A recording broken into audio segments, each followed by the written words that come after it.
ஆப்கானிஸ்தானில் தலிபான்கள் மீண்டும் ஆட்சியை கைப்பற்றி 5 ஆண்டுகள் நிறைவடைந்துள்ள நிலையில் அங்கு என்னென்ன மாற்றங்கள் நிகழ்ந்துள்ளன என்பது குறித்து இப்போது பார்க்கலாம்.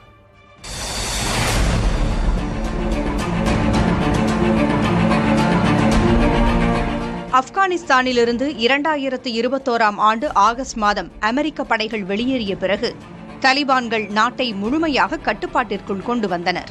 அன்று தொடங்கி தலிபான்கள் கடுமையான கொள்கை ரீதியிலான கட்டுப்பாடுகளை அமல்படுத்தியுள்ளனர்.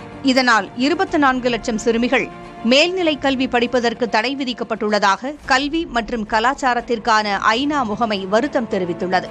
தன்னிச்சையான கைதுகள், சித்திரவதை, சட்டத்திற்கு புறம்பான படுகொலைகள், சிறுபான்மையினருக்கு எதிரான நடவடிக்கைகள் அதிகரித்திருப்பதாக ஐநா மனித உரிமைகள் ஆணையம் கூறுகிறது. இதனால் சர்வதேச நாடுகளின் உதவிகள் தடைப்பட்டுள்ளன. பெரும் அளவில் வேலைவாய்ப்பின்மை அதிகரித்திருக்கிறது. அதே நேரத்தில் மத்திய ஆசிய நாடுகள் ஆப்கானிஸ்தானுக்கு கட்டமைப்பு பணிகளில் உதவி செய்துள்ளன. இன்னொரு புறம் பாகிஸ்தானுடனான உறவில் சிக்கல் நேரிட்டுள்ளது. சமீபத்தில் பதக்ஷான் மாகாணத்தின் ஜபாக் பகுதியில் ஆப்கானிஸ்தான் சுதந்திர முன்னணி நடத்திய தீவிர தாக்குதல் தலிபான் படைகளுக்கு பெரும் பாதுகாப்பு சவாலாக உருவெடுத்துள்ளது. தேசிய எதிர்ப்பு முன்னணி, ஆப்கானிஸ்தான் சுதந்திர முன்னணி என தொடங்கி 10க்கும் மேற்பட்ட புதிய ஆயுத குழுக்கள் ஆப்கானில் முளைத்துள்ளன. தொடர் போரினால் சோர்வடைந்த ஆப்கான் மக்கள் புதிய மோதலை விரும்பவில்லை.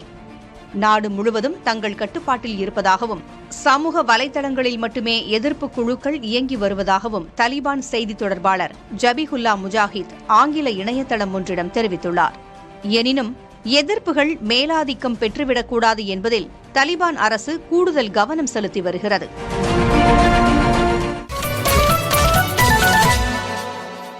ஆப்கானிஸ்தான்